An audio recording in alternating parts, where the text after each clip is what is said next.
hand, and you would be surprised. Part pala yun ng design niya to bring out the extraordinary God that at work in us. Amen? Now, tingnan niyo yung katabi niyo. Sabihin mo sa kanya, be extraordinary. Diba? Hindi mo kaya yan with your own strength. Hindi mo kaya yan kung ikaw lang. You need to really experience the extraordinary God.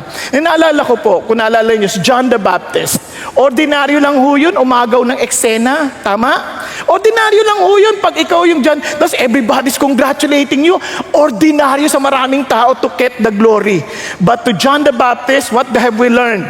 He must increase. I must decrease. Sa buhay natin, the moment you understand that we are here for Jesus, di ba? Bigyan tayo naintindihan, indeed, everything I do, Jesus must increase. I must decrease. Bakit? The more we try, kasi it is a must, the more we try to increase ourselves, the more we get tired. The more we get frustrated, because that is not our design. Our design is to exalt Jesus. So pag ini-exalt natin sarili natin, you will get tired. Nagkakaninan tayo. Kaya we must increase the Lord. And last week, si Isaiah was at the temple. Diba? Ano napansin niya? In his mind, he was great. In his mind, he was the servant of the Lord. And pumpinsa niya si Uzziah, and Uzziah dying of leprosy, and na-shelled out na siya, parang siguro at the temple, he might be complaining, God, ang labo mo, he was faithful, my cousin was faithful. Para sa isang ganyan lang, nagkamali lang na minsan, ganun na. Then he saw the holiness of God. It was not just holy, he was holy, holy, holy. Talagang, di ba sa atin, pag pag dinodoble natin, sobrang ginto, ginto, di ba? Kunyari, gwapong gwapo. Tama ba? Tingnan nyo, sa harap. Wala, hindi mo pwedeng ulitin eh. Hindi mo mamasabi. Di ba? Kasi hindi uobra. But kung talagang gwapo, wow! Gwapong-gwapo yan. And si God, He was not just holy. The word holy in itself is superlativeness. Kasi sobra na. Pero He's above. And yet, hindi lang inulit ng 2 beses, tinatlo pa. So to some of us, we don't really understand yung Diyos na napakadakila beyond us. Yung love niya is a holy love. It is beyond our understanding. His power is beyond our understanding. Kaya naman tong si biglang, wow, sinumpa niya sarili. Woe is me! Sinumpa yung sarili. Bilang sabi niya, I'm ruined, I'm coming apart. Wala na, sira na ako. Bakit? I'm a man of unclean lips. The very strength he had to repent before God.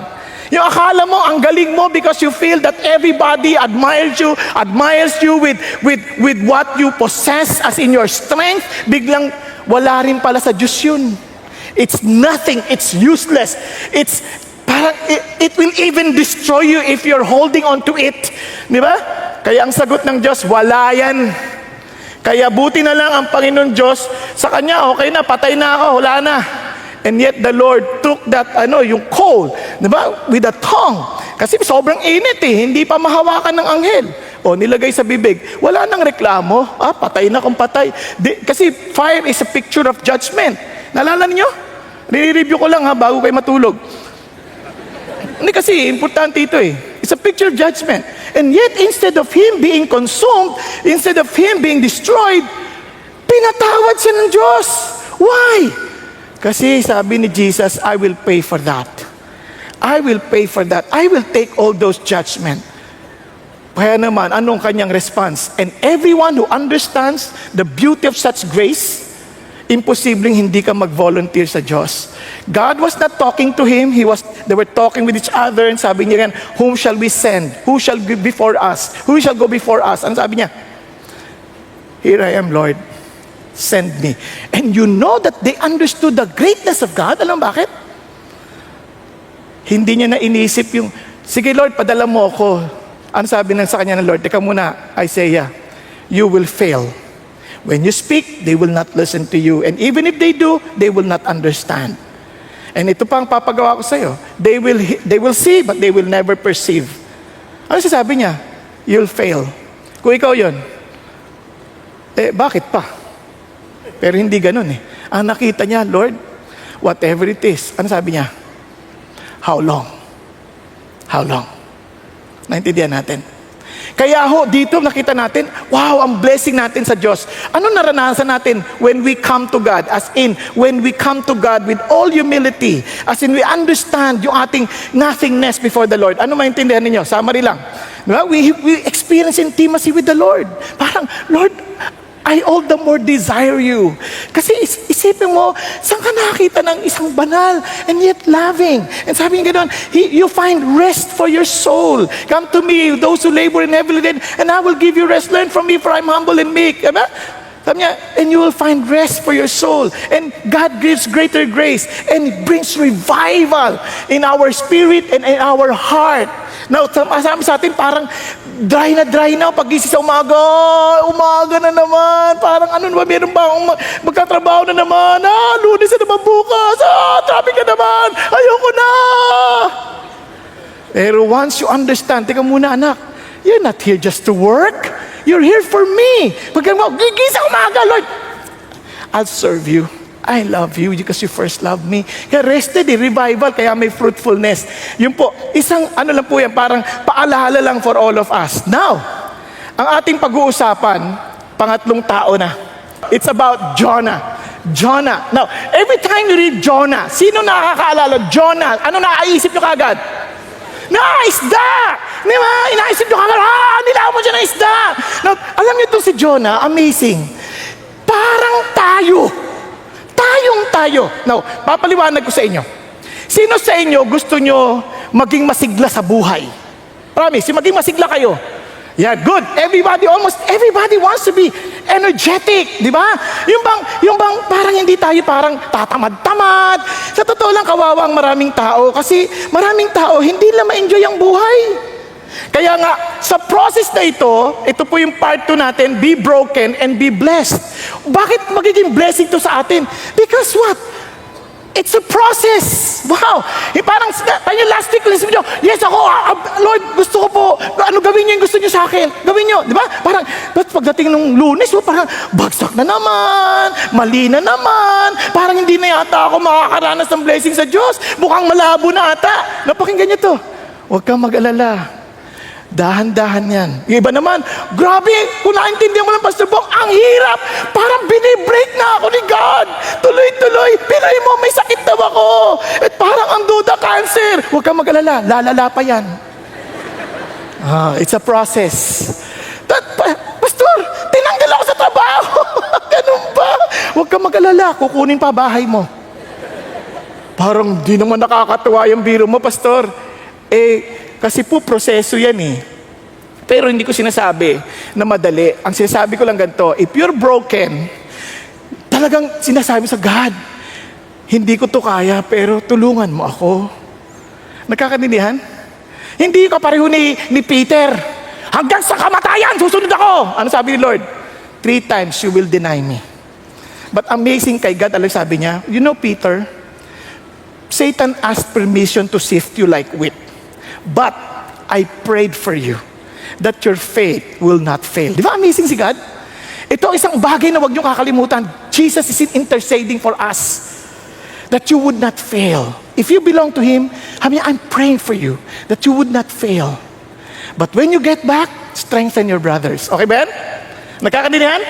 Now, tuloy tayo. Since it's a process, sabi ni Pastor Peter, para hindi tayo, sabi ni Pastor Peter kanina umaga, yung process na yon, we can see that God is proactive, He takes the initiative, He is the one who's really thinking, talaga siya lahat nagpaplano, then He pursues, titiyakin niya, even if you get out of it, He will pursue you, at ang amazing, pasensyoso si God. Pag hindi mo pa rin nakuha for the first time, uulitin niya para for the second time. Pag di pa rin nakuha, uulitin niya rin para lang makuha natin. Because He really wanted us to walk with Him. Okay ba yan? Now, para ho natin ma-experience yung blessing sa process na ito, let me just share this with you. Never live out of God's will. Live your pride out. Ulitin natin. Say it with me. Never live out of God's will. Live your pride out. Okay ba yan? Be broken. So remember, out. Okay? Para maintindihan ninyo ito, yung process, you have to obey God's will. You have to utter your nothingness before God, and you have to take God's word seriously. Tingnan natin ho itong process na bakit po importante yung will ng Diyos. Listen, we heard and we read from Romans chapter 12 verse 2. Do not conform into the standard of this world, but be transformed with the renewing of your mind, that you may prove the will of God, which is good, galing, acceptable, and perfect. Wow! Gusto mo makita yung will ng Diyos? Alam mo yung will ng Diyos, but to prove that it's really good. Wow, it's really acceptable and perfect. Now, pag sinabi yung perfect, iba ito. Isipin niyo ito, halimbawa lang. Nakakita ka ng kotse. Halos perfect. Dumaan sa harapan mo. Ganda! Perfect! Anong feeling mo? Sobrang ganda, tama ba? Eh yung will daw ng Diyos, perfect. Eh yun, hindi pa perfect yun. Kasi gawa lang ng tao yun eh. Hello? So sabi ng Lord, unawain mo, sundin mo yung will ko. You may not understand it at first, but sundin mo. Napapakita ko sa inyo, tingnan niyo po. Obey God's will. Tingnan niyo ha. Si Jonah, the word of the Lord came to Jonah, the son of Amittai. Sabi niya, okay, arise, go to Nineveh, the great city, and cry against it, for their wickedness has come up before me. Anong inutos sa kanya? Sabi niya, okay, Jonah, punta ka sa Nineveh, yung capital ng Assyria. Okay, punta ka doon. Ngayon, sabi nga doon, kasi sobrang sukdulan sila ng sama. Kaya, punta ka doon. Now, isipin niyo ng mabuti. Kung ikaw si Jonah, punta ka doon, sukdulan sila ng sama. Eh, masama na pala. Ba't kailangan ko pa pumunta? Diba? Kasi, bakit pa? Parang gusto sabihin ng Diyos, punta ka doon, balaan mo sila. Amazing si God. Eh, kung ikaw si God and they're doing something against you, God ka naman, bakit kailangan pa silang balaan? Banatan mo na! Tama? Di ba gano'n naman ang tayo eh? Di ba kung alam mo masama yan, upakan mo na yan! Tama ba? Now, ito ba si Jonah na to, hindi ito katang-isip lang. Kasi maraming sasabi, parang ano lang yan eh, istorya lang, fiction lang yan. Hindi po, ito po, totoong tao. Tingnan nyo po ha. During the days of Jeroboam II, ito na po yan, sabi niya, Jeroboam, son of Jehoias, became king of Israel. He ruled in Samaria for 41 years. Tingnan niyo po ang klaseng hari ito ha, na Israel. He sinned against the Lord following the wicked example of his predecessor, King Jeroboam, son of Nebat, who led Israel into sin. So, yung Israel talaga pinangungunahan ng masamang hari din. Pero, kahit masama yung hari, ang amazing sa Diyos, sinamit pa rin niya rin si Jonah. Sabihin kay Jonah, ito, mababawi, itong gagawin. And he reconquered all the territory that belonged to Israel from Hamath, passed in the north to the Dead Sea in the south. This was what the Lord, the God of Israel, had promised through his servant, the prophet Jonah, son of Amittai, from Gath Hepler. Nakuha ninyo? Basta sabi niya, itong nangyari, na na-reconquer niya yung city, pinrophesy ni Jonah yan. So from there, makikita mo kaagad na itong si Jonah, feeling niya ang kanyang calling is to protect Israel. Ang kanyang calling is to make sure to guide the king, to tell the king what he needs to be done, to make sure that Israel is great. Tama ba? And somehow, during this time also, si Amos prophesied that because of the wickedness of the land, the Lord will raise up a nation, referring to Assyria, ang capital ay Nineveh, to destroy Israel. Nasusundan niyo pa. Now, isipin niyo ito. Halos magkasabay sila. Parang sinasabi niya, puntahan mo, balaan mo sila, dahil masama sila. Teka muna, Lord. Di sisirain kami, di ba? Prophet din yan eh. Naiintindihan niyang platuntunan ng Diyos, tama ba? Ba't ko bababalaan? Isipin niyo halimbawa, yung Hapon, ko-conquer tayo. Tapos sabihin ng Lord, punta ka sa mga Hapon. Para hindi sila mapahamak, balaan mo sila. Di pag naayos sila, patay kami lalo, tama ba? O lalakas sila. Para masakop ka nila. Pupunta ka pa? O, tingnan nyo, kayo rin, ganyan din. Pareho natin si Jonah. Tingnan nyo si Jonah. But Jonah rose up to flee to Tarsis from the presence of the Lord. Hindi na lang siya pumunta sa Tarsis, lumayo pa siya sa Diyos. Nakukuha niyo yung picture. Sabi niya, so he went down to Joppa, found a ship which was going to Tarshish, paid the fare, and went down into it to go with them to Tarshish from the presence of the Lord. So in other words, eto si Jonah, para hindi niya gawin yung pinagagawa ng Diyos, lumayo na lang siya sa Diyos. Sa marami sa atin, meron tayong mga kagustuhan sa buhay eh. Ngayon, alam natin, ito yung will ng Diyos. Ngayon, ang gagawin natin, dahil ayaw mo na lang, wag na lang, hindi na lang ako sasama sa Lord. Mahirap na. May tinanong akong ganyan eh. Sabi ko yan, pag-pray mo naman ako, magkaparoon na ako ng asawa. Tapos biniro ko lang. Paano kung siya ang ibigay sa'yo ng Diyos? Magbabackslide na lang ako. Pagkakita niyo yung mama, ay, babackslide na lang ako. Ayoko sa kanya. Basta. Parang hindi na lang. Pag ayaw, kasi hindi okay sa akin eh. So maraming tao ganyan. Pag hindi parang hindi niya gusto, ayaw na. Sa atin, gusto natin ang will ng Diyos. Kung feeling natin, pabor sa atin. Tama ba? Hello? Pareho lang tayo ni Jonah. Now, tingnan niyo po kaya iba, hindi na lang aatin ng Bible study kapag merong nakaaway sa Bible study, sa D group. Ayoko na umatin. Kasi bakit? May kaaway ako doon eh. Sabi Lord, patawarin ko daw. No way. Di ba? Ginagawa natin yan. Kaya hindi na lang tayo umalis doon sa pinag-uutos, pati lumalayo tayo sa Diyos. Minsan, may nanliligaw sa atin, hindi Christian. Kung binatag dalaga, hindi Christian. Talagang nililigaw. Naku, ang gwapo, grabe. No? Tapos sabi ng Lord, hindi yan siya Christian.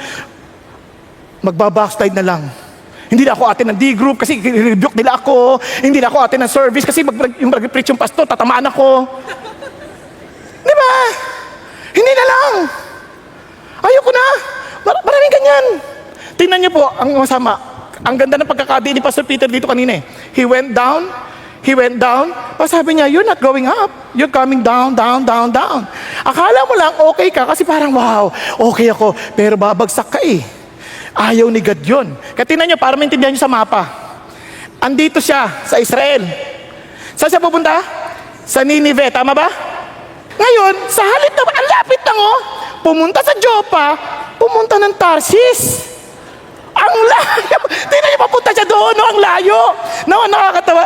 Papa, gusto mo, babiyahe ka ng napakalayo, huwag mo lang makita si God. Huwag mo lang gawin yung kalooban ni God. Isipin niyo yan. Now, baka naman ma-misinterpret niyo. Bakit ba ganyan si Jonah? Bakit ganyan si Jonah? Now, alam niyo itong amazing. Pag hindi niyo makikita dito makikita niyo sa chapter 4 na ito sabi. He prayed to the Lord, said, please Lord, was not this what I said while I was still on my own country? Therefore, in order to forestall this, I fled to Tarshish.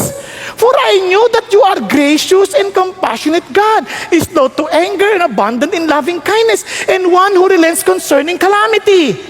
Ano sabi niya? Lord, alam niyo naman ba't ako tumakbo? Alam mo, patabo ng Tarshish. Mabait ka Alam niyo ito, masasamang tao na to. Pag minutes kayo, magpapatawarin mo Tama? Lord, itong problema ko Pag ito sinabihan ko, magiging Christian ito Lord, alam mo ba, re-rape niya anak kapatid ko. Yung apo ko, re-rape niya Magiging Christian to patatawarin mo Tapos yung pinaka-anak niya, apo niya, re-rape yung apo ko. Nanakawin nila yung yaman namin. Yung kamag-anak nito, hihingi ng tao, ito patatawarin mo Dapat patay na yan. Kaso pag yan, naging naku, papatawarin. Yung apo niya, naku, yayariin kami. Hello? Nai-imagine niyo ba yung nangyayari? Kaya Lord, ayoko. Gusto ko silang sirain mo. Ubusin mo sila. Pero, pinapupunta mo ako dun magsisisi yan. Naintindihan? Isipin nyo kung halimbawa, yung ninakaw, halimbawa, ikaw, negosyante ka, niloko ka ng ka-counterpart mo, ninakaw lahat. Tapos sabi ng Lord, nung mamamatay na, naghihingalo, sabi mo, puntahan mo, share mo ng gospel. Wag na! Makikita pa kami sa langit yan naintindihan sabihin? Okay na sa impyerno na siya. Ninakaw, naghihirap ako Ninakaw niya lahat ng yaman ko. Di ba sa inyo siguro ka mag-anak ninyo? Nagkadayaan kayo sa mana. Siguro sasabihin niyo, Lord, ba't ko pa share-sharean yung mga yan? Bahala sa buhay niya. Di ba ang panalangin niyo nga magdusa sila? Hello? Di ba yung boss ninyo, pinagalitan kayo, anong prayer ninyo? Lord, ganti mo ako. Panginoon, magdusa siya. Hindi sabi ng Lord, pagpalain mo siya. Sabi mo, pag may bless siya. Lord, hindi, malabo eh. Yayaman pa. Hindi nga dapat naliligtas yan eh. Naintindihan niyo ba yung nangyayari? Yung anak ninyo, mapapansin ninyo, nilaban natin yan pag anak na natin eh. Kahit na naging suwail eh. Pero, ganon din naman, sabi ka, tika muna, pumunta ka doon. Balik tayo ngayon. Kaya sabi ni Jonah, sabi nga the Lord hurled a great wind. Hindi siya sumunod eh. Di ba, pumunta na siya. Ang amazing kay God, hindi siya pumayag. Pero alam niyo itong amazing, no? Akala mo parang wala nangyayari, di ba? Alam niyo, makikita niyo mamaya. Papakita ko sa isang dali. Babalikan natin to ha, para makintindihan niyo. Tingnan niyo si Jonah. But Jonah had gone below into the hold of the ship, lain down and fallen sound sleep. Tingnan mo yung katabi mo. Pareho sila, no? Nung sumakay siya, walang bagyo. Nakatulog eh. Minsan akala mo, pag di ka sumusunod sa Diyos, parang okay lang lahat. Wala, okay lang. Everything is just fine. Ang ganda ng lugar ko, may tulugan pa ako. Tulog na tulog. Feeling mo wala eh. Pero kung ikaw ay mapagmahal na Diyos, hindi siya tatahimik. Kasi itong maintindihan sa pagmamahal, ang pagmamahal ng Diyos, hindi yan sentimentalism lamang. Ang pagmamahal ng Diyos is refining love. Because it's a holy love. He wants you to be refined. Kaya minsan, hindi kanya ini-spare sa trouble kung kinakailangan para yung trouble na yon to redirect you to where you should be. Kaya don't be surprised that sometimes God will allow a great wind on the sea, and there was a great storm on the sea so that the ship was about to break up. Grabe, no? Kaya huwag ka ma-surprise. Bakit? Kapag hindi ka sumusunod sa Diyos at anak ka ng Diyos, let me tell you this, kahit minsan di pa nga anak ng Diyos eh, magkakaroon ng matinding problema. Ngayon okay ka pa, parang ang saya-saya mo, wow, kumikita ako, kahit na nadadaya ka, kahit na niloloko mo yung mga kliyente mo, parang wow, lalo ko umuunlad. Relax ka lang. Bakit? Minsan hindi agad iimik ang Diyos, hinihintay ka pa rin niya. But if God will really, biglang magugaya, biglang magkakaroon ka matinding bagyo na hindi mo maintindihan. Buti sana kung hangin lang eh. Minsan yung bagyo, magkakabarkada. Hindi niya napansin yun? Biglang sabi niya gano'n, no? Great wind, great storm. Buti sana kung wind lang at storm, may great pa. Buti sana kung great days ang dumating. Pag-isipan niyo mabuti. Man, ito yung punto. Almost the ship is breaking up. Ang galing lang ng Diyos, no? Kontrolado niya pa rin eh. Para hindi mag-break up. Now, tuloy tayo. So, yung mga sailors, they got so afraid. Every man crying to his God. Sabi nga nila, kailangan pa bang umabot sa ganyan pagka talaga matindi na yung problema, yung magpe-pray ka? Kasi ang tao hindi nagpe-pray hanggat may problema eh. Hanggat kaya lang solve nila eh. Sa isip nila, huwag ka muna lumapit sa God. Hindi pa ganun katindi. Huwag natin siya introstorbohin. Pero itong mga tao to, alam mo na, sa matindi na silang kalalagayan. Kaya tinatapon nila yung mga gamit, tuloy tayo, sabi niya. So the captain approached him and said, how is it that you're sleeping? Ba't ka natutulog? Hindi ikaw, si Jonah. Si Jonah yung tinutukoy niya dito. Tumayo ka nga. Call on your God. Perhaps your God will be concerned about us so that we will not perish. Baka naman yung Diyos mo. And sabi niya, each man said to his mate, okay, sige, mag-cast tayo ng lot. Sino talaga yung pinanggagaling ng kamalasan na ito? Parang ganun ang mata ng isip ng mga tao eh. Ito na. And the lot fell on Jonah. Then they said to him, tell us now, whose account does this calamity struck us? What is your occupation? Where do you come from? What is your country? From what people are you? And ito si Jonah, sumagot, I am a Hebrew, and I fear the Lord God of heaven, who made the sea and dry land. Ano napansin sa kanya? Dinidiinan niya kung ano yung lahi niya. I am a Hebrew. To him, hindi niya naisip na I am the servant of God. Sinasabi sa kanila, ang sinasabi niya, I am a Hebrew.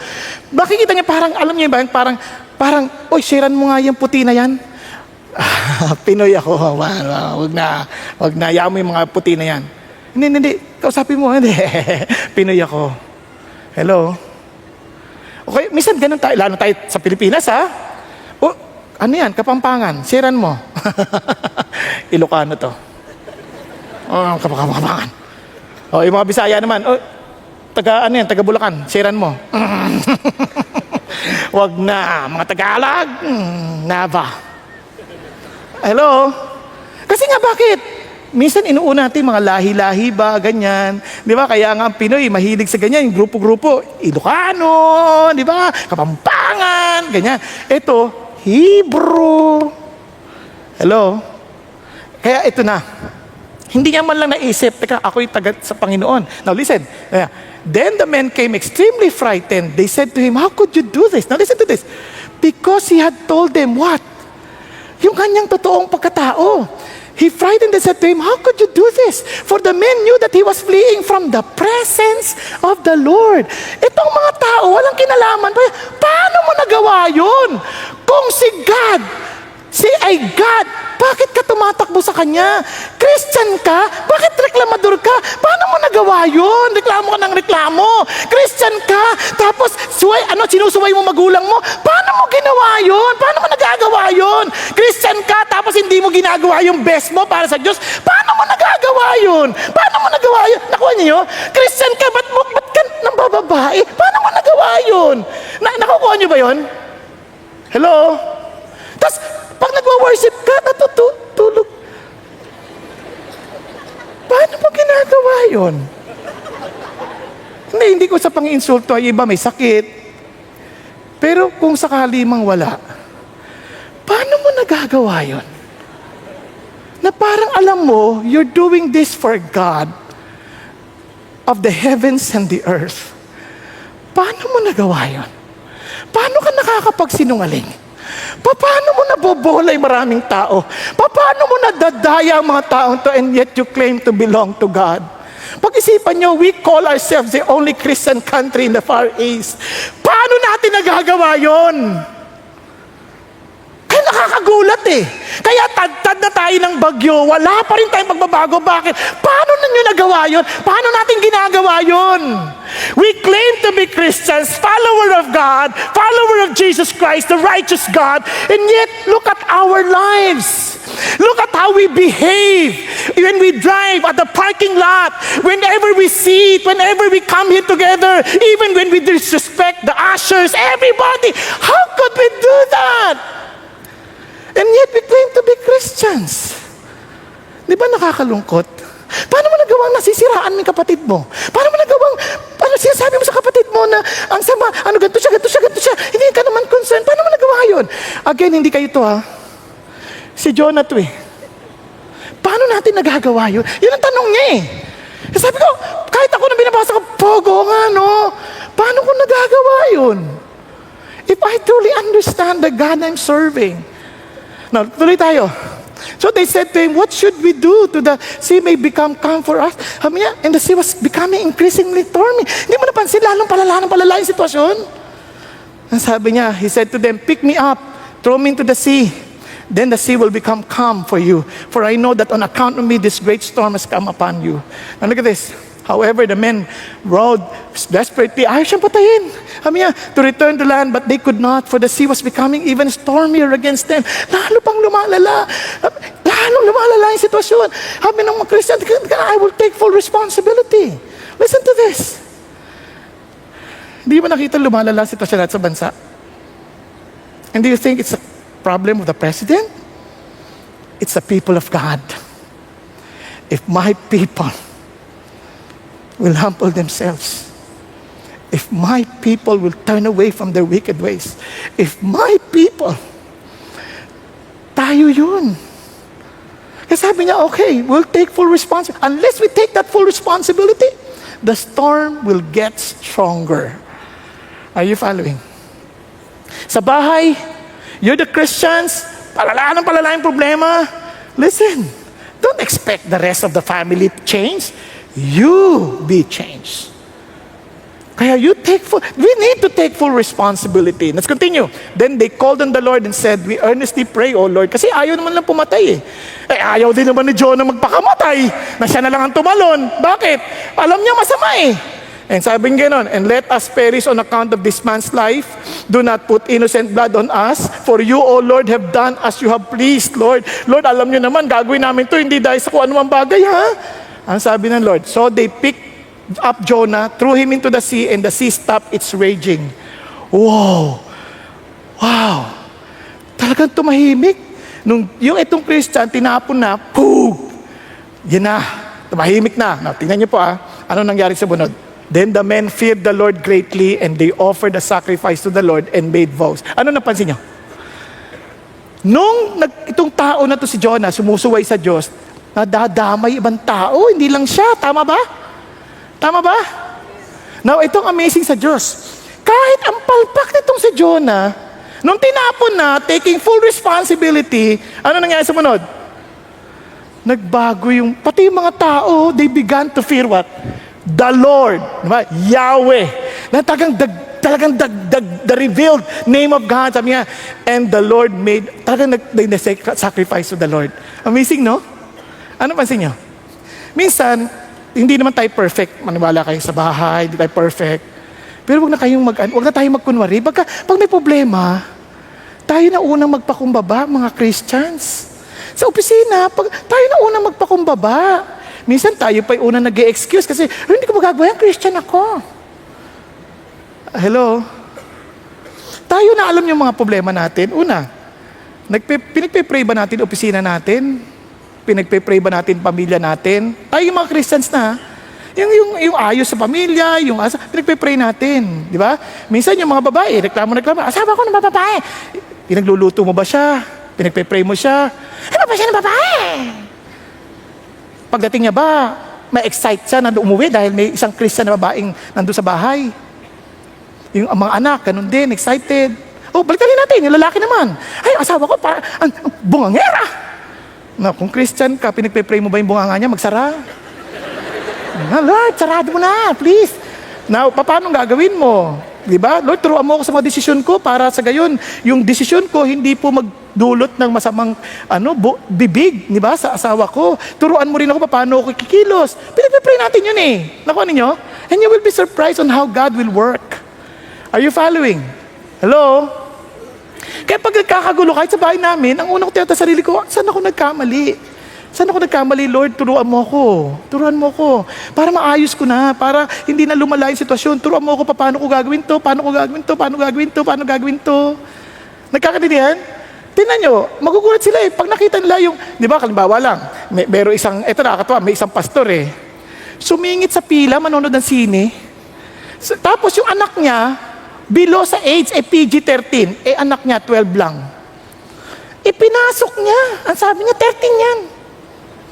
13 yan. Di ba? Parang ang hirap niyang masabi, pero hirap. Tinuloy pa rin, kahit sa ilong, 13. Di nung nagkakainan na, itong mga anak, nagkikwento, sabi niya, Daddy, nagsinungaling. Sabi 13 daw. Yung ibang tatayan na hindi Christian, talagang hindi nag-sabi ganito, tumahimik ka, pinapasok ka na nga eh. Nakapanood ka na sine, reklamo ka ba dyan? Pero nakakatawa itong maman to, ito sabi niya, naku, patawarin niyo ako, nagsinungaling talaga ako. Sa kagustuhan ko makapanood sa sine, hindi na talaga mauulit. Patawarin ninyo ako. Yung mga bata, hindi na sige dad, naintindihan ka namin, pinatatawad ka na namin. Nakuha ninyo? At least inamin, paano ko hindi? Sa dami ng, sa atin minsan Dado, pinagalitan pa yung aser, nagre-reserve kasi. Pakialam, sila nga mali Minsan sa sasakyan, di ba? Pinilit nyo pa tinugin ka, traffic. Tumahimik ka, ikaw magdrive dito. Pag Christian ka, wag na, patapon ka na sa tubig. Patay na kung patay. Kasi patay na ako dito, yari ako. Pero at least, di ba, kakalma rin. Hello? Now, tuloy na tayo ngayon. Kaya alam nyo, ang bait ng Diyos, and the Lord appointed, buti na. Alam niyo, nakakatuwa, no? Bumabagyo, tumahimik na, sa gitna, tinapon. And God appointed a great fish to swallow Jonah. And Jonah in the stomach of the fish 3 days and 3 nights. Alam niyo, nakaka-amaze sa Diyos, no? Pati isda na nananahimik sa buhay. Nananahimik siya. Ganyan. Biglang utusan pa naman ng Diyos. Oy, kunin mo si Jonah. Hindi ako kumakain ng ganyan. Ako, masisiraan pa ako ng tiyan yan eh. Pero walang reklamo. Alam niyo bang mga creation ng Diyos, walang reklamo. Basta sunod na lang sila, no? Kinuha si Jonah. Sabi, sobrang, hindi, meron talagang, kasi sa Bible, hindi naman whale ang nilagay, hindi naman fish, basta sea monster. Sa ano kasi, sa Hebrew, tinranslate nila as fish. Sa Greek naman, tinranslate as sea monster. So we don't really know. Basta one thing we understand is a sea creature. Okay? Tapos, siguro sobrang laki, posible naman kasi yung iba, pilosopo whale yan, hindi naman yan fish Hindi nila alam ang classification noon. Ang alam nila, basta sa isda, fish. Ngayon, invention na lang yan ng modern science. Tapos sinasabi nila, kasi may mamariglan dyan, kaya mamalya yan. Yung parang ganyan. So, wag natin, basta isa, alam ko lang, sea creature. Okay ba yun? So, talaga may malaki talaga nalulunukin. Sabi niya, hindi naman, mamamatay na yan si Jonah pagka ganyan, 3 days and 3 nights. Abay, malay ko. Kung inutusan ng Diyos yung chance, sabi niya, huwag mo siyang lunguya, huwag mo siyang dudurugin.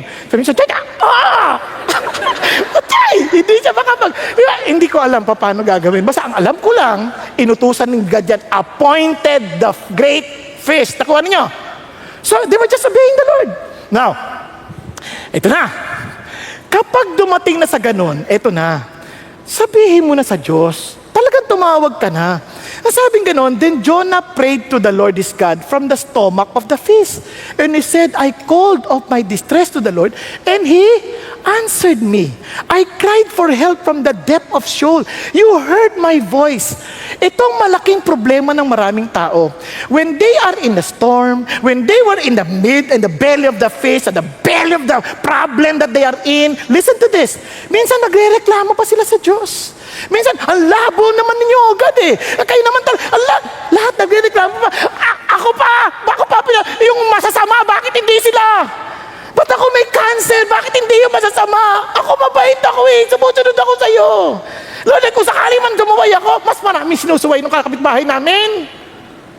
Minsan ganun tayo Alam nyo, ang tao, dalawang klase lang Ay, 3 klase. Meron yung tinatawag na irreligious, yung hindi nila alam na kailangan lang tagapagligtas. Are you following? Yung iba naman, mga religious, akala nila by doing something, they will be saved. Ang Christian, alam nila they had nothing else because they too understand that they were rebellious, that God can do anything against them. Bakit? Kasi nga, wala naman kami magagawa. But they will just call up before God with all, parang depending on the mercy and the grace of the Lord. Wala siyang pagmamalaki. Minsan, ang iniisip natin, hindi ganyan ang tamang pagre-repent. Dapat ganito, ganito. Hindi yun ang issue Ang issue, nakikita mo ba talaga yung gracious God? Are you following? Kaya siya tumawag Bakit siya tumawag? Bakit siya tumawag sa Diyos? Tingnan ninyo. Parang ganun din yan sa Psalm. Tingnan sa they wandered in the wilderness, in the desert region. Naliligaw na sila, Hindi naman sila gumagawa ng kasalanan. They did not find a way to an inhabited city. Nagutom, nauhaw, their soul fainted within them, nanghihina na talaga. Then, they cried out to the Lord in their trouble. And look at what happened. He delivered them out of their distresses. He led them also by straight way to go to ban inhabited, to a ban's inhabited city. To an inhabited city, hindi ban yan. Ito, mali yan. Now, to an inhabited city. Now, listen. Tingnan niyo po ito Pag may problema tayo, ang dalas ang isip natin, pinifigure out natin paano gagawin. Pwede bang tumawag ka na muna sa Diyos? Iyak ka na. Huwag ka nang magmalaki. Yan, malaking problema. Tawag ka na. Lord, tulungan mo. Naliligaw na kami. And ang ganda naman, when they cried out to the Lord in their trouble, He delivered them out of their distresses. Kasi hindi mo naintindihan, Pastor Kasala ako. Kamali talaga ako, kaya ako nagkaganto-ganto. Tingnan nyo, mayroon pa isang kaya. Because they had rebelled against the words of God and spurned the counsel of the Most High, therefore He humbled their heart with labor. They stumbled and there was none to help. Sad. Parang Jonah, Parang, dahil hindi mo sa Diyos, sad. Ano sabi? Then they cried out to the Lord in their trouble. Napansin niyo ba yan? And He saved them out of their distresses. Minsan isip nyo, guilty ako Wag. Alam mo, kahit guilty ka, tumawag ka sa Diyos, papakinggan ka naman niya Talagang aminin mo na. Naintindihan? Lord, wala nangyari sa buhay ko. Nag-aral ako, pero walang nangyari sa buhay ko, Lord. Sabihin mo na talaga sa Diyos. Lord, nahirapan na po ako. Ang tagal ko nagtatabo, wala nangyari sa buhay ko. Lord, yung sa buhay namin magkasawa. Lord, lahat, nag-attend na kami ng couples retreat, wala pa rin nangyayari. Tulungan mo kami. Talagang, yung iba sa inyo, enslaved na kayo ng pornografiya eh. Lahat nila, sinira nyo na yung computer, bumili naman kayo bago. Balik na lang kayo. Iyak mo na sa Diyos. Lord, di ko na ito kaya. Tulungan mo ako, iligtas mo ako. Hello? Nakuha ninyo? Talaga sabi niya, sabihin mo, talaga aminin mo na. Then, He brought them out of darkness in the shadow of death. Iniyak ko rin sa Diyos yun eh. Alam niyo ba, doon sa 3 p.m., sabi ko, Lord, ang hirap po nito. Paano po ito mapupuno? Iniyak ko yan sa Diyos eh. At lagi ko yung iniiyak. God, hindi naman ako nagpaparami. Iligtas mo naman kami. Iligtas niyo po marami kong kababayan. Naintindihan ninyo? Hindi naman ako nagpe-preach dito para mag-preach lang eh. Lord, iligtas niyo naman kami dahil kawawa naman kami mga Pilipino. Bukod sa Pilipino, marami na nagpunta sa abroad eh. Sana magamit nyo rin kami para mabot pa sa mga kapwa namin Pilipino. Kasi kawawa naman ang mga Pilipino. Napilitan nung sila maglakbay sa ibang bansa. Kahit masira na yung pamilya nila, sa kagustuhan nilang magkaroon ng isang maayos na pamilya. At ang solusyon nila, kasiraan pa rin ang pamilya. Iligtas mo kami. Iligtas mo kami. Mahawa kayo sa amin.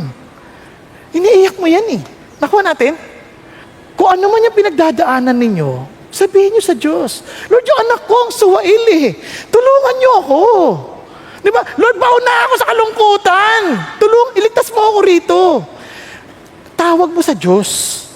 Huwag mo yung try mong kakala mo, kaya mo. Then tignan mo na, their soul abhorred all kinds of food. Ala, ang dami ba? Hindi na pwede kayo. They drew near to the gates of death. Mamamatay na siguro. Sa karamdaman, hindi makakain ng kahit, ito bawal to. Naku, wala na.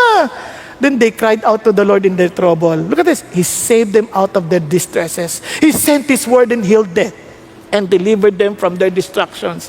Hindi niyo napansin, pag nagkasakit kayo, sabihin niyo lang may sakit kayo, may cancer kayo, ang dami niyong kapatid magbibigay ng solusyon. Ito, inumin mo to. Effective to. Ito yan. Ngayon, sa dami nang iinumin mo, ano na? Biglang hindi mo alam gagawin mo, tama? Iiyak mo sa Diyos kasi si God lang ang pwede. Nagkuha ninyo? At ang dami pang bawal. Bawal to, bawal yan. Ano nang gagawin mo? Ano nang kakainin ko? Naku, yung gulay may formalin. Kala ko ba gulay na lang? May formalin pa. Para maimbalsa mo ka na habang maaga. May baboy, mayroong African swine flu. Patay! Ang mga baka, ang mga manok may hormones. Ano nang kakainin ko? Supplements. Alam ko na, supplement sandwich. Diba? Kaya itawag mo na. They cried out to the Lord. Naintindihan natin? Then He saved them out of their distresses. Then He sent words and healed them. Ito pa. Naku, those who go down to the sea in ships, who do business of great waters, lumalakbay sa tubig. They have seen works of the Lord and His wonders in the deep, and He spoke and praised us, and raised up a stormy wind, which lifted up the waves of the sea. They rose up to the heavens, they went down to the depths, their soul melted away in their misery. Takot. Sabi niya, kasi binabagyo eh. They reeled and staggered like a drunken man. Then, were at their wits' end. Wala na, dulo na. Then they cried out to the Lord in their trouble, and He brought them out of their distresses. Look at this. He caused the storm to be still so that the waves of the sea were hushed. Are you following? When was the last time you really cried out to the Lord? Alam niyo yung brokenness? With all the problems, with all the trials, ito yung brokenness. You cry out to God. Lord, hindi na to yung lakas ko. Kayo na to. I will just totally depend on you. Kung nakita nyo noon, ang ganyan, laki ko. Ang dali kong tumaba. Noong bata ako, kahit anong kainin ko, hindi ako tumataba. Ngayon ako, nag-iisip, chinucho ko lang yung idea, tumataba ako eh. Idea lang yun, ha? Sabi ko, lahat ginawa ko na, intermittent fasting, lahat, no? Sabi ko, Lord, anong iyak na ako, Lord. Anong gagawin ko? Alam, sabi, bigla lang, sabihin mo sa congregation nang maipag-pray ka nila.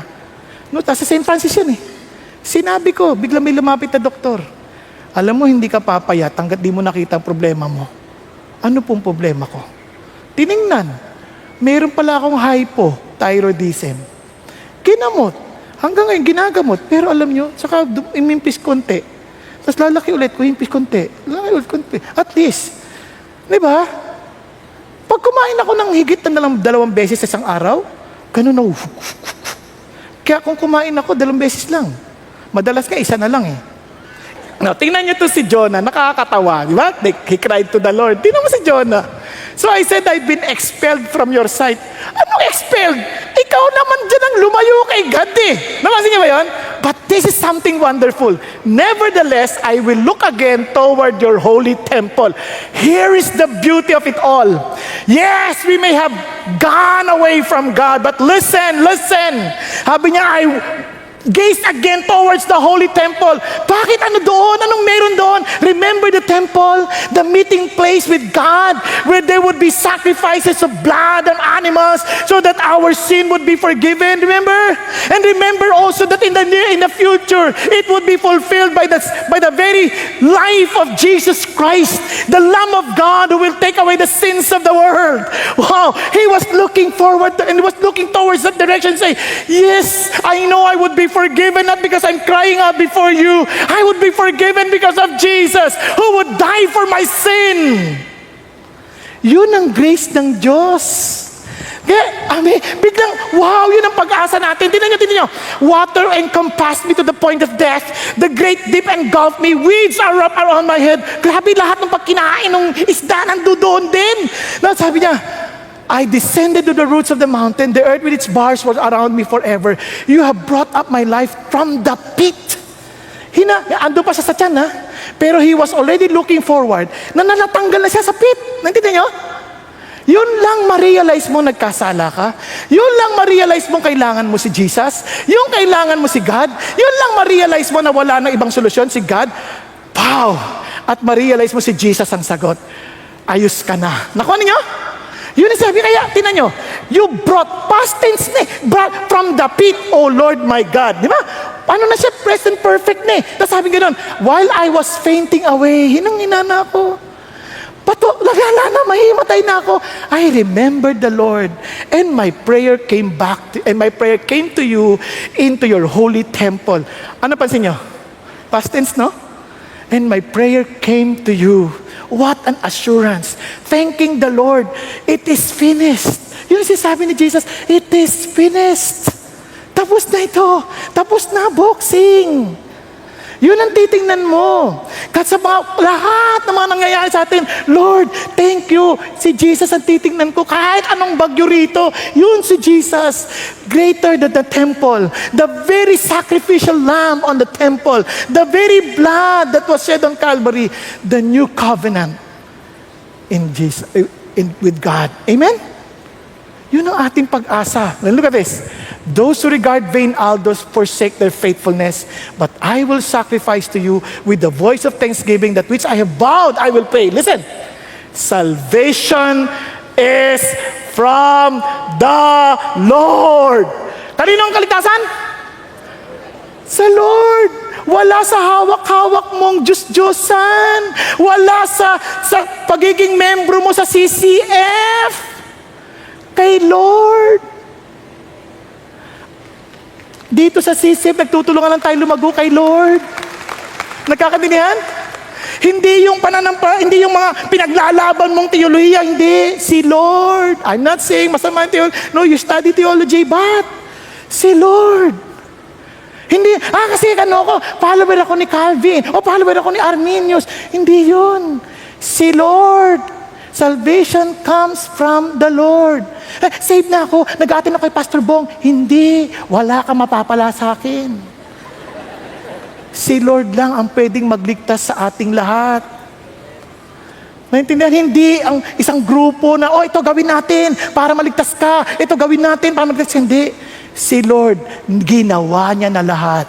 Kaya nakita rin ni Jonah yun. Hindi pa man, salvation comes from the Lord. Hindi sa gagawin mo, hindi sa pangako mo, but from the Lord. Then the Lord, commanded the feast. Siguro nung kinain na nung isda, malinamnam din, Lord. Okay ito nakakabusog. Ano sabi sa kanya? Oy, iluwa mo yan. Appointed, commanded, inutusan Iluwa mo. Sabi isda, ayaw. Buti na lang isda, masunurin. And it vomited Jonah up to the dry land. Grabe, ang galing ni God, no? Habang nandun sa tiyan. Alam niyo saan siya nagising? Kaya take time to really take God's word seriously. Bakit? Akala mo tapos na yung usapan. Okay na tayo. Friends na tayo ulit. O sige. Now the word of the Lord came to Jonah the second time. Hindi nagbago yung utos. Seryoso si God sa kanya sinasabi. Kaya maging seryoso ka rin sa kanya mga sinabi. Arise, go to Nineveh, great city, and proclaim to it the proclamation which I'm going to tell you. So Jonah arose and went to Nineveh according to the word of the Lord. Sumunod na siya. Now Nineveh was an exceedingly great city, 3 days walk. Ang laki ng syudad. Kaya talaga ang hirap sakupin itong city na ito. Bakit? Kasi biro mo, 3 araw mong lalakarin para masakop mo yung buong wall niya. Sobrang laki. And yet, siguro nang iniluwa siya, ito yung inisip ko nakakatawa Kasi isipin mo, niluwa ka na, ang dami ng tagal na mag-uusap, biglang pagluwa, Ninive. Wow, parang kawawang, eto na, wala akong choice, Ninive na ito. Ito na, Then Jonah began to go through the city one day's walk, lakad siya, and he cried out and said, yet 40 days, Nineveh will be overthrown. Ang haba ng preaching. Ayun lang, 40 days, Nineveh will be overthrown. Sabi niya, then the people of Nineveh believe in God. Wow, yun lang ang sinabi. Naniwala na agad. Paano sila naniwala? Alam niyo lahat, all things work for good. Alam niyo bakit? Tingnan niyo po, for those who love the Lord, and even for those who repented. Alam niyo bakit? Tingnan niyo. Paglabas, isipin niyo, ano kayo itsura ni Jonah? Andyan lahat yung mga di ba?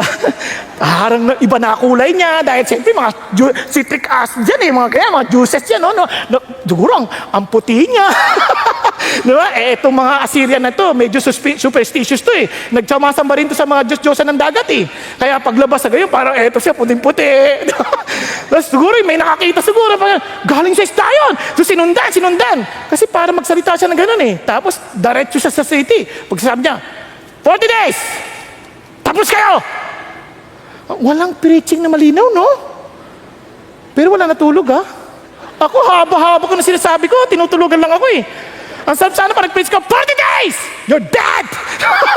Ganun na sana, ang dali Pero ito, then the people of Nineveh believed in God. They called a fast and put on sackcloth from the greatest to the least of them. When the word reached the king of Nineveh, nakarating ngayon. Siyempre, city pa lang yan nakarating ngayon sa hari. Then he arose from his throne, laid aside his robe from him, covered himself with sackcloth, and sat on the ashes. Sabi niya, he issued a proclamation, agad-agad. In Nineveh, by the decree of the king and his nobles, do not let man, beast, herd, or flock taste a thing. Do not let them eat or drink water. Lahat, pati hayop, he proclaimed a fast. Pati mga hayop na walang kamuang-muang, kayo rin, walang kakain. And they listened. They repented before God. Ano sasabi ng Diyos? These people, they took the word of God seriously. Minsan tayo, ang problema natin, we have meditated the love of God so much that we have forgotten His holiness, that we have forgotten alam niyo yun, His hatred to wickedness. Nasusundan po? Kaya nasabi nila sila, they took God seriously. Tagang pagkasabi, hingi silang tawad. Pero pansinin niyo nung may silang tawad, but most men, beasts must be covered with sackcloth. Yan po'y palatandaan ng pagsisisi. And let men call on God earnestly that each may turn from his wicked way and from the violence which is in his hands. So, kasi sobrang violent ito mga ito Pagka nakakita ng kaaway ito, pinuputulan ng kamay, tapos kakamayan ka pa. Parang nangaasar, parang inuunti-unti. Tapos sinasaktan itong tuhod nila, parang hindi sila makalakad. Hindi sila pinapatay agad. Dinadahan-dahan. Ganon sila kabayolente. And yet they were As in, asking for forgiveness. And look at this. Who knows? Pero din siya, hindi sila oh Lord, patawarin mo na kami, nagpapakumbaba na kami. Hindi. Ano sabi niya? Who knows? God may turn and relent and withdraw His burning anger so that we will not perish. Ano sinasabi ng Diyos? Parang they were so dependent. Lord, we are at your mercy. Are you following? We are at your mercy. Then, when God saw their deeds, that they turned from their wicked way. Grabe, no? Kung mapapansin ninyo, yun palang kalang ginawa eh. Then God relented concerning the calamity which He had declared He would bring upon them. And He did not do it. Ano sinasabi ng Diyos? Tingnan niya sa Jeremiah. Ganun din ang hamon niya sa mga taga-Judah. Go and proclaim these words towards the north, Israel, and say, return, faithless Israel, Israel, declares the Lord, I will not look upon you in anger, for I am gracious, declares the Lord. I will not be angry forever. But, listen, only acknowledge your iniquity, that you have transgressed against the Lord your God, and have scattered your favors to the strangers under every green tree, and you have not obeyed my voice, declares the Lord. Ano sasabi ni God? Aminin mo lang. Hindi yung, Lord, di ko kasi alam eh. So, pasensya na, hindi ko alam eh. Hindi, aminin mo. Aminin mo na you did not obey God's voice. Andiyan pa tayo? Nakuha natin? When you take God seriously, kaya sabi ng Bible, di ba? If you confess, ano yung word? Confess. You agree. Lord, inaamin ko na. Nag-a-agree ako. Mali yun. Anong ginawa mo? Bakit mo hinalikan yung girlfriend mo? Hindi pa kayo kasal. Love ko siya eh. No. Last yan. Hindi, Lord, love ko. Last. Do you agree? Last nga. Yun. Aminin mo, parang hindi mo na ulitin. Kasi hanggang tinayin love. Kung love yan, iintayin mo kasi love is patient. Nakunan ko ninyo? Hello? Kumuha ka ng hindi iyo. Lord, I need something kasi gutom kami. Anak, pag nanakaw yan. Lord, naghihirap ka, gutom lang. Pag nanakaw yan, nag-a-agree ka ba? Opo. Nagkakaintindihan. Kasi minsan di natin inaamin sa Diyos eh. Sabi ko sa inyo, go and make disciples. Wala akong time, I'm too busy. Anak, Lord, hindi ako marunong eh. You're disobeying me. Pare-pareho lang kayo ng oras. Do you trust me that I can provide for you? Do you trust me that I can guide you? Then you go. Do you trust that I gave you leaders to teach you? Atin. Okay, I agree. Nakuha. Tulog ka kanina. Lord, antok ako eh. Hindi yan. Hindi. Tinapos mo pa rin yung sa Netflix, yung series. Kaya ka antok ngayon eh. Kung natulog ka kagabi ng maaga, prepared ka to worship me, you're not really respecting me as I should be respected. Agree? Okay, Lord. Di ba? Huwag ka na magpalusot. Yung iba talaga may sakit, pinilit na lang nga makinig. Di ba? Okay, maintindihan ko siya. Pero yung iba talagang hindi tayo nagpe-prepare pag pumupunta sa totoo lang. Alam mo ba sa Old Testament, kaya sila pag magsasabat na, bawal sila mag-sex sa gabi para malakas sila, para pwede mag-worship sila sa Lord eh. Prepared sila. Tayo hindi na, ang kalaban na natin, nanonood tayo ng pelikula, dami-dami, tinatapos natin yung 23 episodes. Di ba? Sayang, ang ganda. Ang hirap pa naman, di ka talaga makapikit. Bakit? Korean eh. Binabasa mo yung translation. Allah. Di ba? Kaya ito na. Dapat matutuwa siguro. Nag-repent sila. Yes, nag-repent. Hindi. Alam nyo kung magpastor, dami nag-repent. Hindi ang nangyari, tinan nyo. But it greatly displeased Jonah and he became angry. Alam nyo, hindi ko maintindihan. No? Minsan, yun ang fear ng marami sa atin eh. Lord, palagay ko hindi nyo ako magagamit, hindi pa ako okay eh. Alam nyo, itong amazing kay God, no? Gagamitin ka pa rin eh. Tingnan mo si Jonah, hindi naman okay eh. Basta, ang tanong lang sa'yo, susunod ka ba? Tama? Na si Jonah hindi okay. Tingnan mo, Kasi magiging okay ka din. Kasi i-okay ka ni God eh. Pero don't ever say na hindi ako magsishare ng gospel kasi dami ko pang kapalpakan. Hindi ako mag-disciple kasi marami akong kapalpakan. You're wrong. You just take God seriously. Okay ba? Take His word seriously. You know why? Ito, nagalit pa nga siya eh. Tapos ulitin natin, di ba sinabi ko na to sa inyo? Magpapatawad kayo eh. Hindi nyo na may tutuloy yung yung kalamidad eh. Ano sabi ni Lord? Therefore now, O Lord, please take my life from me. For death is better to me than life. The Lord said, do you have good reason to be angry? Alam mo, ito, linalabas ng Diyos yung talagang mga sira ng puso natin. You would be surprised on how God would chisel out everything that's not necessary in our lives. Alam niyo, hindi alam nito ni Jonah eh. Si Jonah, ano ba talaga pinamumuhay mo, Jonah? Tingnan ninyo, sa kanyang mind, he is a Hebrew. Sa kanyang mind, ang kanyang hope is to protect Israel. Sa kanyang mind, he's a prophet to the Israelites. Tama? And sabi niya, now, look at this. Pinatawad mo itong mga naganinibe na sisira sa Israel, who would discipline Israel. Ano pang saysay ng buhay ko? Ang kalimutan niya, come on, you are for me. You are to serve me. Not your a personal concept on how to serve the Lord. Sabi niya, ako ang paglilingkuran mo dito. Kaya marami sa atin, we're serving for something else. You know why? Nagtatrabaho tayo, oftentimes, para mag-survive, para may papera. Hindi naman dahil kay God eh. Now listen to this. Magtrabaho tayo because that's the way God provides for us or maybe to something else. Pero, hindi yan ang magiging hadlang to accomplish what God wants you to fulfill in your life. It must not hinder the accomplishment of His mission. Are you following? Hindi kalaban, pamilya, hindi yan kalaban in accomplishing God's mission. Yan ay kasama in fulfilling the mission of God. Yung trabaho, hindi yan kalaban. Kaya don't use that against God. Kaya ito siya, galit siya. Bakit? Patayin mo na lang ako. Yan na yung dahilan ko mabuhay Wala na akong purpose.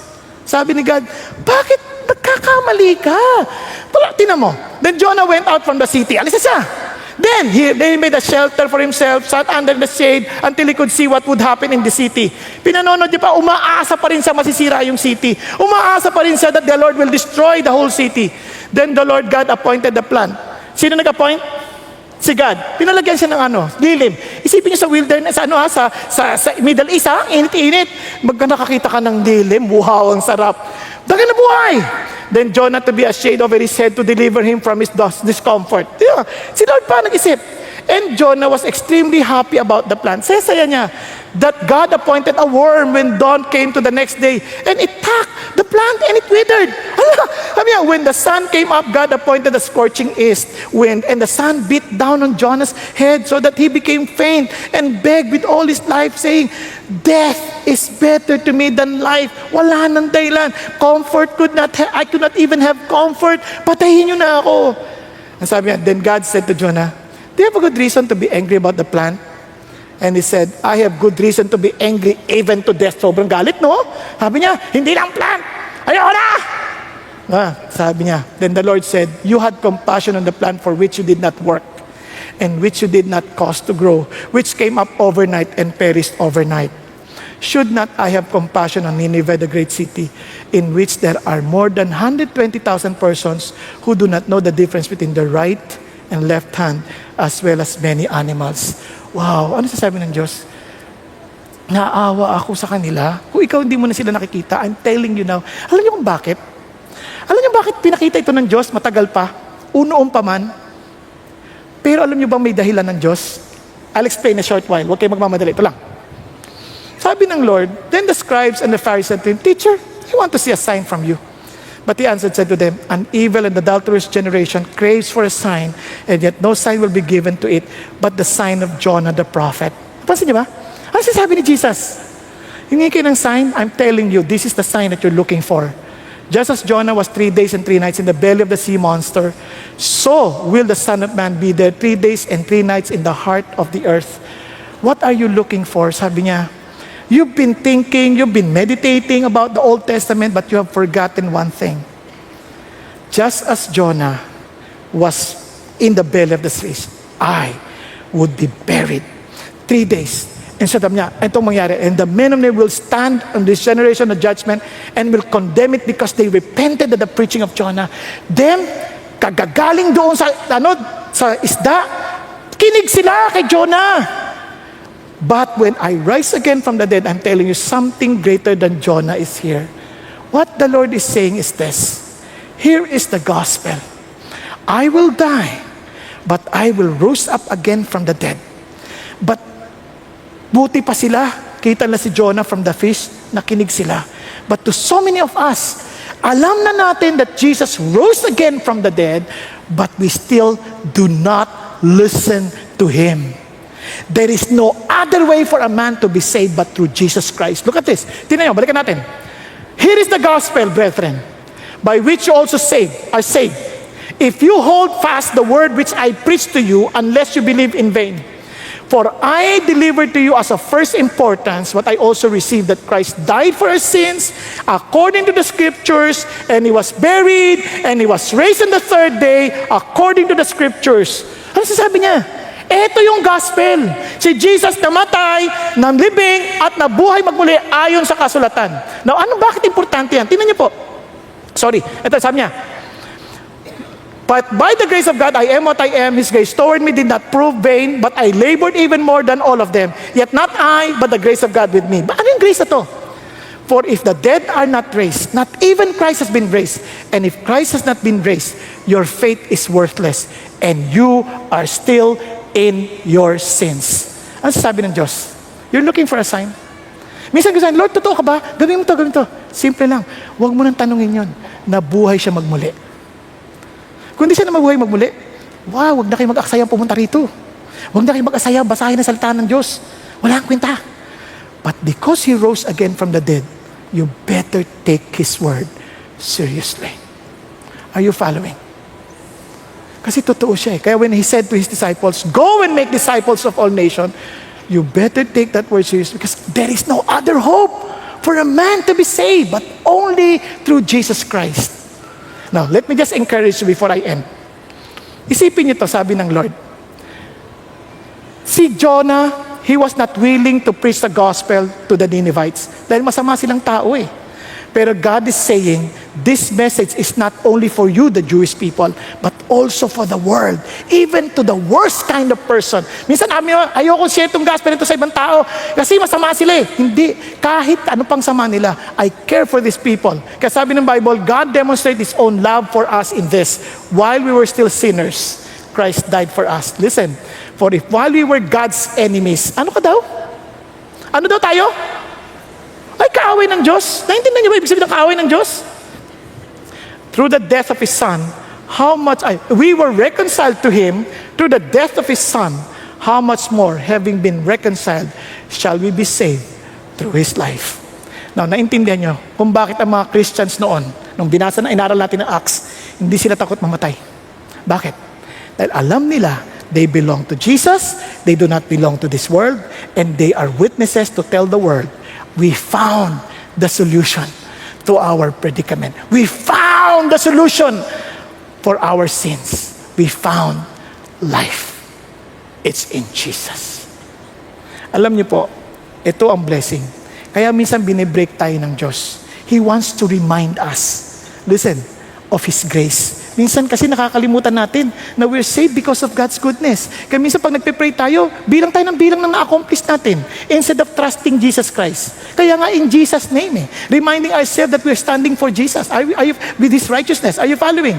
Minsan when we treat other people, hindi natin mapatawad. As if, hindi ko magawa yan. I could not imagine. How could you do such a thing? Have you forgotten that we are all sinners? And yet God forgave us? Kaya sabi ng Lord, forgive as Jesus forgave you. Iba sa atin, kung alam mo lang yung kapayaran, imposibleng hindi mo ibigay yung best mo for Jesus. Andiyan ka ba? Now, kaya ang iba sa atin, nananatili, buti pa yung mga Ninevites, nagrepent.